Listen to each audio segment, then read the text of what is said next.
Hi everyone, welcome to the Yet podcast, and today is a special day. Not today. So we have Tapiwa Nashe Chiriga, and he's our guest today. He's an honorable gentleman, if you ask me. And he's also very single. He's a former student leader, and he's what else? He's a human rights activist. So I'll let him introduce himself. So Tapiwa, welcome to the Yet podcast, and you can introduce yourself.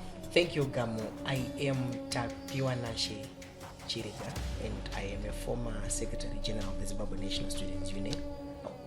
I am a research and advocacy assistant at XU Zimbabwe Trust. So Tapiwa, not to waste your time, we have been seeing in the media that you're very active, right? And I also respect your thoughts around many issues that are affecting young people.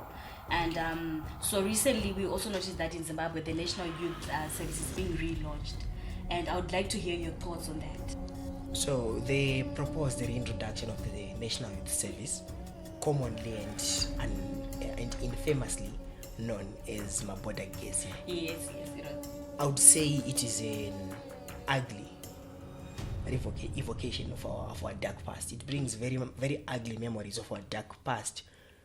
I'm so sure that you know that in the rural areas, a lot of people up to today are victims of the violence that was meted on them by the National Youth Service.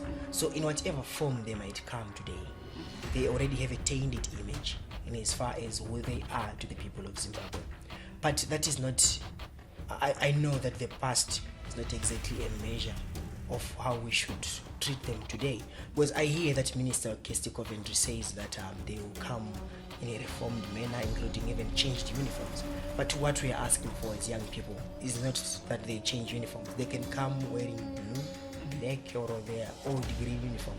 But as long as there is no change in the culture of violence, there is no change in the culture of partisan and political impunity that came with their operations, then we are not going anywhere.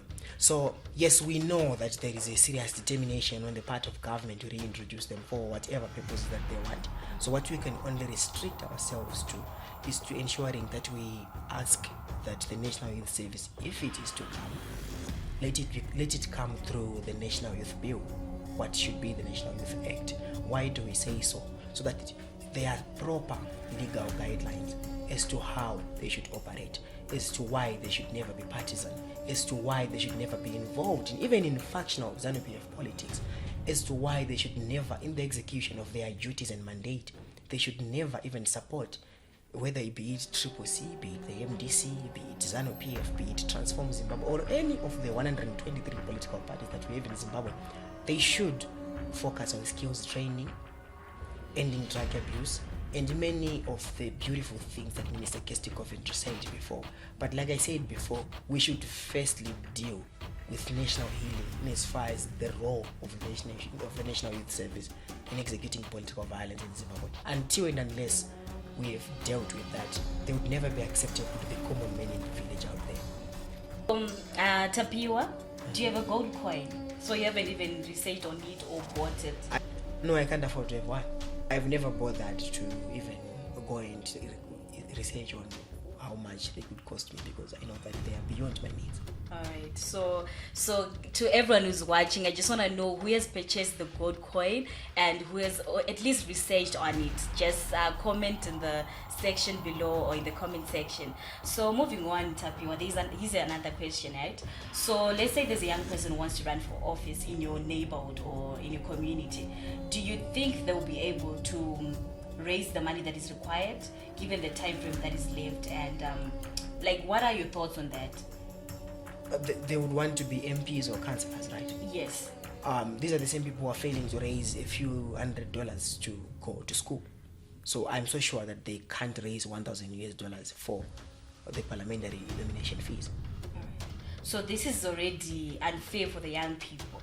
And I've also seen in the media that you and other human rights activists have been following up on the recently gazetted ZEC nomination fees, and I just want to know where you are now, what you have done, and maybe how everything affects youth participation. All right, number one, we wrote to the Zimbabwe Electoral Commission and asked that they review their, or at least revoke Statutory Instrument 143, Statutory Instrument 144, and SA 145 of 2022, where they raised and made it impossible for one to inspect the voters' roll, to nominate themselves as candidates, and also to observe elections. Those are the three types of fees that were hiked by ZEC. So we wrote to them asking that they review or at least revoke those SIs. ZEC said that they would sit as a full commission, and we thought to give dialogue a chance, but unfortunately there is no appetite to review those fees on the part of the Zimbabwe Electoral Commission. So we've chosen the path of litigation. Right now, on Monday, just a few days ago, we submitted an application in the High Court where we wanted to test the legality of those SIs and also even the morality of it itself, because these fees are too high and they're unreasonable.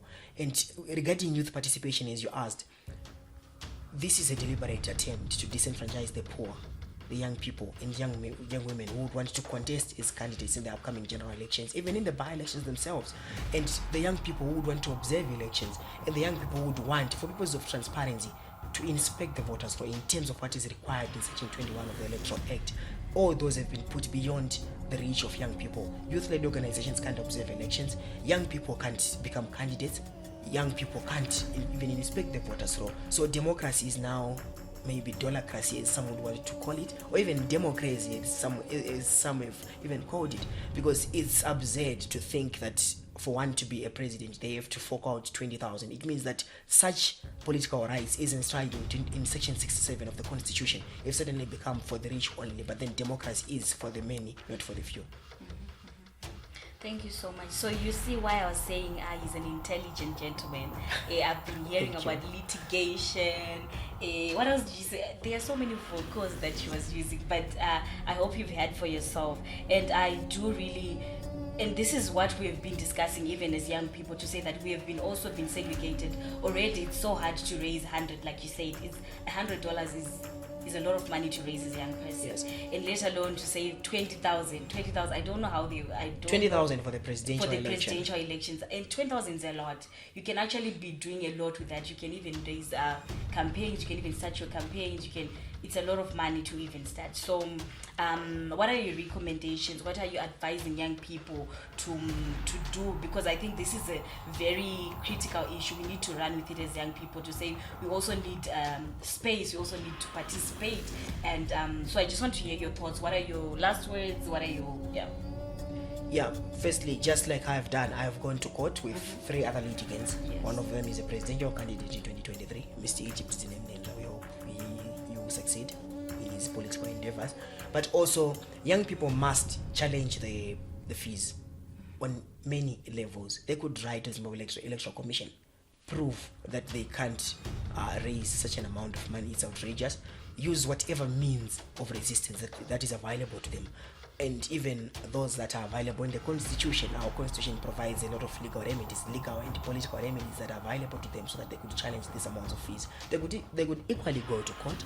They could write to ZEC. They could, of course, exercise Section 59 of the Constitution, which allows the petitioning and demonstration. So young people, let's petition, let's write to ZEC, let's challenge this notion, because we need to participate in this, in the 2023 elections. We need to put our voices in any way that we can. And so thank you very much.